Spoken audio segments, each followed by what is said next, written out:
Hello children, how are you? I hope you all will be fine.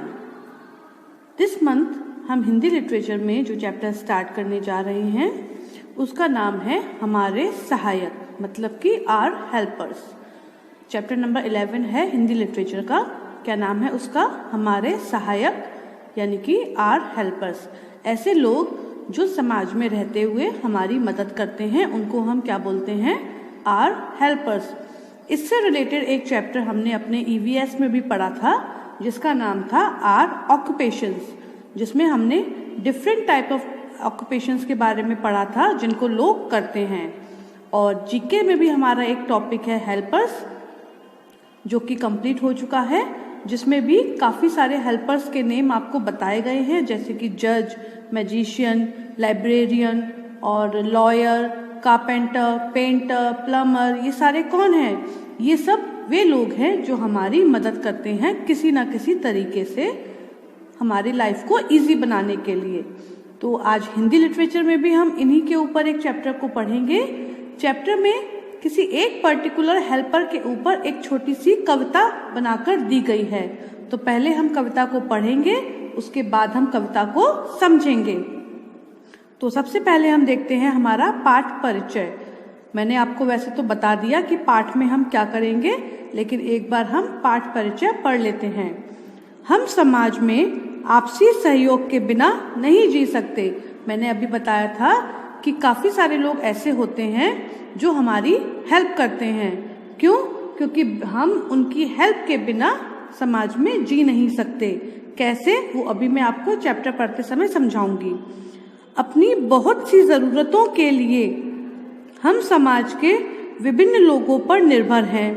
ऐसा तो है नहीं, चलिए मैं यही बता देती हूँ, जैसे कि सेंटेंस आ चुका है।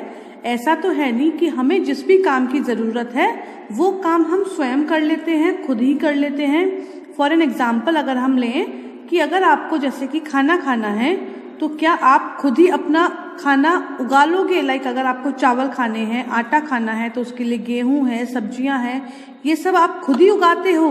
नहीं ना। आप स्कूल आते हो पढ़ने के लिए तो वहाँ पे टीचर्स आपको पढ़ाते हैं, तो क्या आप खुद ही पढ़ लोगे? नहीं पढ़ोगे। आपका कोई जूता टूट जाता है, आपके शू को रिपेयरिंग की ज़रूरत होती है, तो आप क्या जूते को खुद ही रिपेयर कर लोगे? नहीं। उसके लिए आपको एक कॉबलर की ज़रूरत है।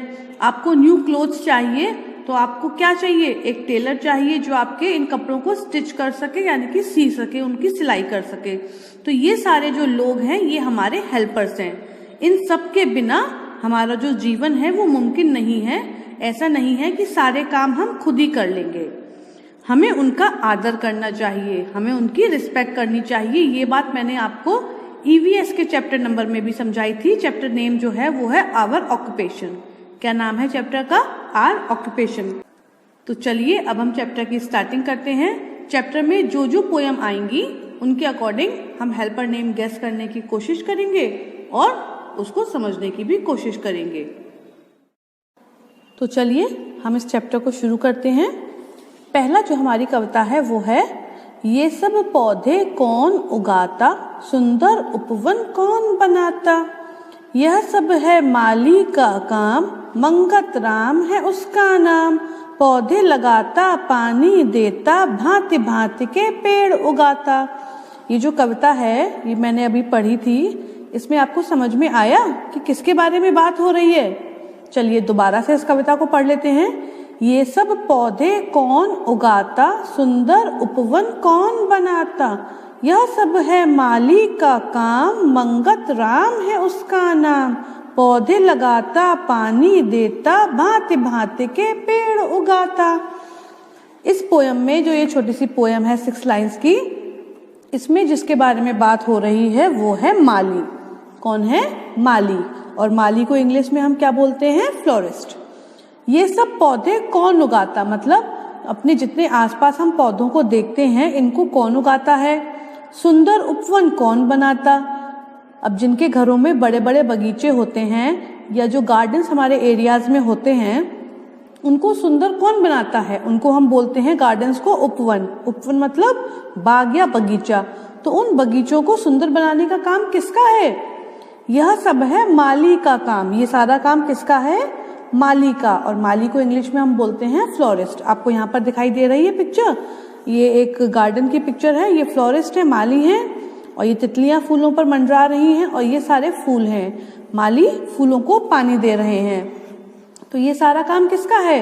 ये सारा काम माली का है। मंगत राम है उसका नाम, और माली का नाम क्या है? इन माली की बात कर रहे हैं, इनका नाम है मंगत राम। क्या नाम है इनका? मंगत राम। पौधे लगाता पानी देता। माली का काम क्या है? माली का काम है कि वे पौधों को लगाएं। पौधों को लगाने का काम माली का है, और उसके बाद उसको पानी देने का काम भी किसका है? माली का ही है। भांति भांति के पेड़ उगाता। अब माली का काम तो पौधे लगाने और पानी देने का है, लेकिन उनका काम ये भी है कि भांति भांति के मतलब अलग अलग तरीके के, नए नए तरीके के पेड़ों को वो उगाएं। उनका काम क्या है? अलग अलग तरीके के पेड़ों को उगाने का काम भी उनका है। एक बार दोबारा से पढ़ लेते हैं कविता।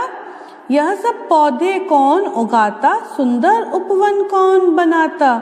यह सब है माली का काम, मंगत राम है उसका नाम।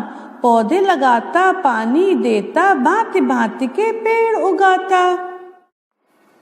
अब दूसरी कविता को देखते हैं। कारीगर हैं अपने राधे श्याम, ये बढ़ई का करते काम। लकड़ी की जो चीजें सारी, सोफा मेज और अलमारी। फर्नीचर मजबूत बनाते, जिसे घरों में सभी सजाते। इस कविता में किसका काम और किसका नाम लिया जा रहा है? किसके बारे में बात की जा रही है? इनके बारे में। और ये आपको देखने में क्या लग रहे हैं? बढ़ई यानी कि कारपेंटर। तो ये क्या काम कर रहे हैं? ये कोई फर्नीचर बना रहे हैं। एक बार फिर से पढ़ लेते हैं। कारीगर हैं अपने राधे श्याम, ये बढ़ई का करते काम। लकड़ी की जो चीजें सारी, सोफा मेज और अलमारी। फर्नीचर मजबूत बनाते, जिसे घरों में सभी सजाते। इस कविता में ये बताया जा रहा है कि ये जो कारीगर हैं, इनका नाम क्या है? इनका नाम है राधे श्याम। ठीक है, ये बढ़ई का करते काम, और इनका काम क्या है? ये बढ़ई का काम करते हैं। He is a carpenter. इनका काम क्या है? लकड़ी की चीजों को बनाना। लकड़ी की जो चीजें सारी, सोफा मेज और अलमारी, मतलब लकड़ी की जितनी भी सारी चीजें होती हैं उसको कौन बनाता है? ये बनाते हैं। चाहे वो सोफा हो, मेज हो, या फिर कोई अलमारी। सोफा भी लकड़ी का होता है, मेज भी लकड़ी की होती है, और कभी कभी तो अलमारियां भी लकड़ी की बनती हैं। फर्नीचर मजबूत बनाते। ये जो भी फर्नीचर बनाते हैं वे काफी मजबूत बनाते हैं। ऐसा नहीं कि हमने कुछ दिन उसको यूज किया और वे फर्नीचर जो है टूट गए। जब ये मजबूत फर्नीचर बनाते हैं और फिर उसी फर्नीचर से हम अपने घरों को सजाते भी हैं। आपके घरों में अलमारियां होंगी, सोफे होंगे, कुर्सियां होंगी, टेबल होगी, और भी कई सारी चीजें होती हैं। लकड़ी के शो पीस आते हैं। तो इन सबको बनाने का काम किसका है? ये राधे श्याम जी हैं, ये हैं बढ़ई। इनका काम है लकड़ी की चीजों को बनाना। तो एक बार कविता को दोबारा से पढ़ लेते हैं। कारीगर हैं अपने राधे श्याम, ये बढ़ई का करते काम। लकड़ी की जो चीजें सारी, सोफा मेज और अलमारी। फर्नीचर मजबूत बनाते, जिसे घरों में सभी सजाते। ठीक है, अब हम देखते हैं नेक्स्ट पोएम किसके ऊपर है। ये है दर्जी इमरान भाई, कपड़ों की कर रहे सिलाई। मैंने इनसे फ्रॉक सिलवाई, मामू ने अचकन बनवाई। दीदी ने है सूट सिलवाया, चाचा ने कुर्ता बनवाया। आपको इस कविता में जिनके बारे में बताया जा रहा है वो है ये।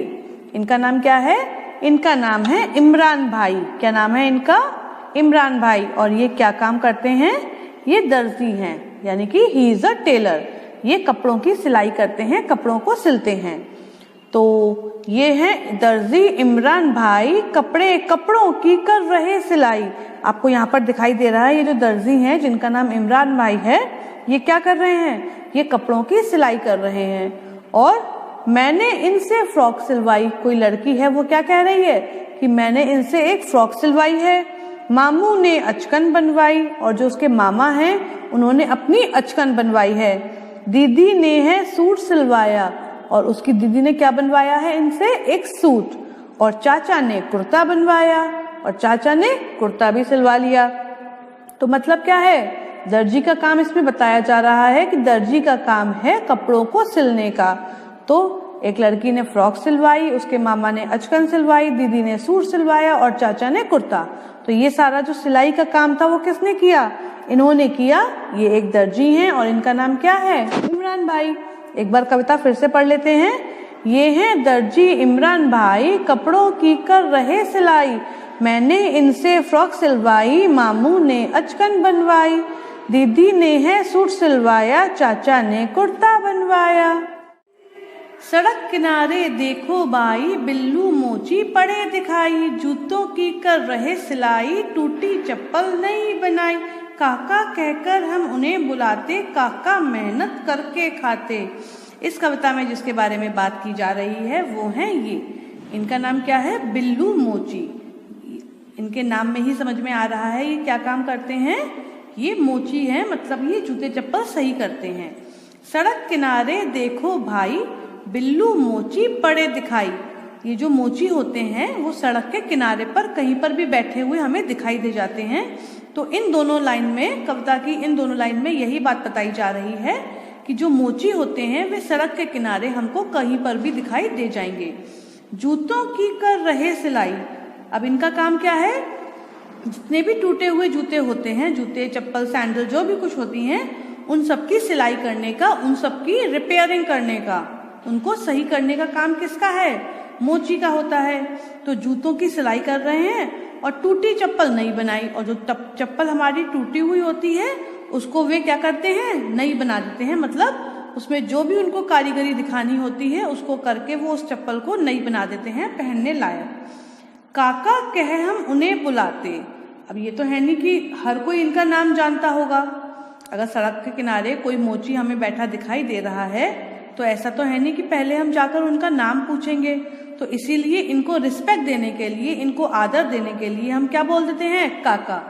कभी काका, कभी भैया, कभी बाबा, हम कुछ भी बोल देते हैं, लेकिन आदर के साथ इनको हम बुलाते हैं। तो काका कहे हम उन्हें बुलाते, काका मेहनत करके खाते। और ऐसा नहीं है कि काका बिना मेहनत के, इनका भी काम बहुत मेहनत का होता है। तो ये मेहनत करके ही खाना खाते हैं, मतलब मेहनत करते हैं, उनको पैसे मिलते हैं और फिर उस पैसे से वे अपना खाने का सामान खरीदते हैं और अपने परिवार का भरण पोषण करते हैं।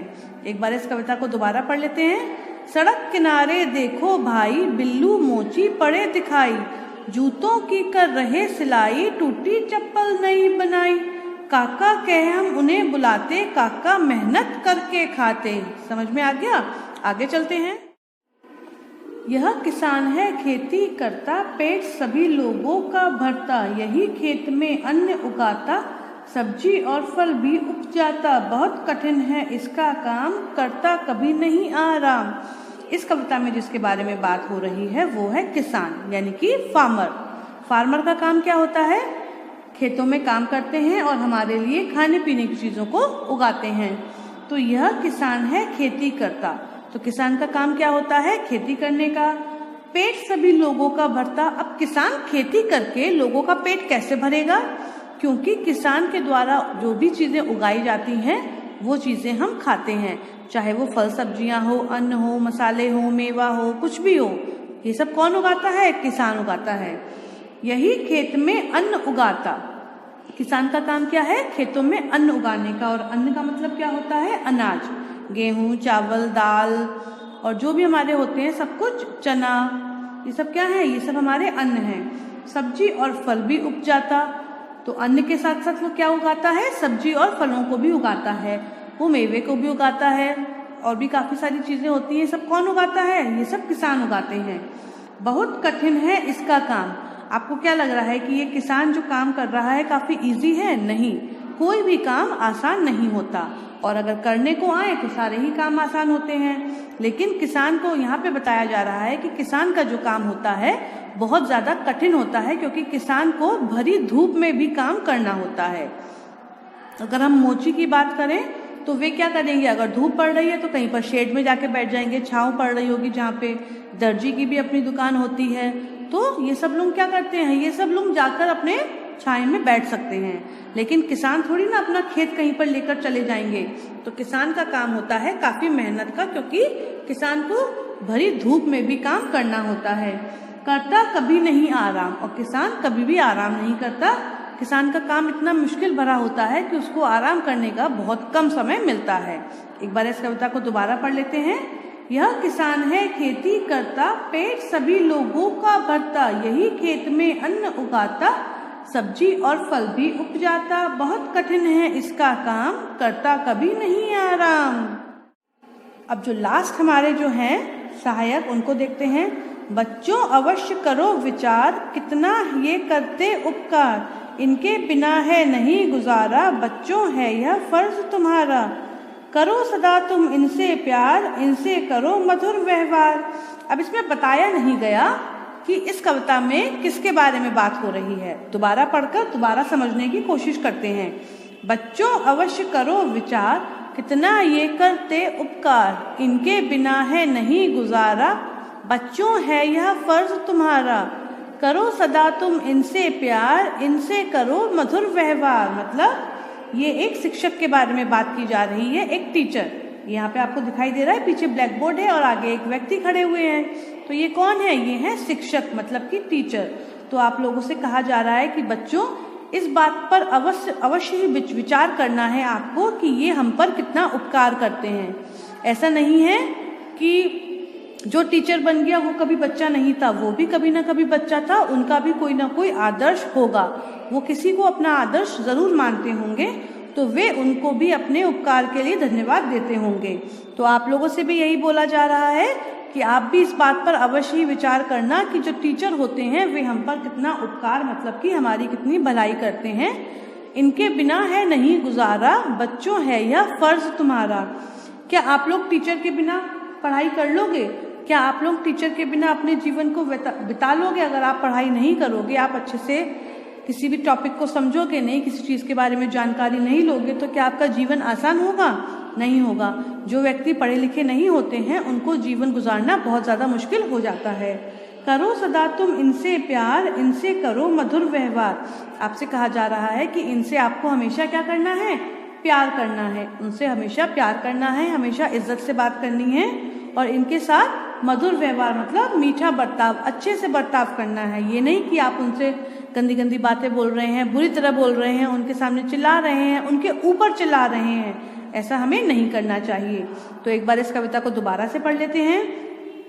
बच्चों अवश्य करो विचार, कितना ये करते उपकार, इनके बिना है नहीं गुजारा, बच्चों है यह फर्ज तुम्हारा, करो सदा तुम इनसे प्यार, इनसे करो मधुर व्यवहार। तो ये 6 कविता थी जो आपकी छोटी छोटी थी। वैसे तो ये एक ही कविता है, लेकिन छोटी छोटी 6 कविताएं जो हैं ये आपको अलग अलग हमारे सहायकों के बारे में बता रही हैं। तो आपको इन कविताओं को याद करना है और ये सारी ही कविता आपको याद करनी है। मतलब ये नहीं कि आपने स्टार्टिंग की 12 लाइन या 15 लाइन याद कर ली। ये कविता अपने आप में, हर कविता एक पूर्ण कविता है। आप चाहें तो इतनी ले लें या इसके ऊपर वाली ले लें, कोई सी भी एक कविता ले लें, ये आपको एक पूर्ण कविता का एहसास दिलाती हैं। तो आपको ये पूरी कविता ऑल 6 याद करनी है अलग अलग। ठीक है, चलिए आज के लिए बस इतना ही। Good bye.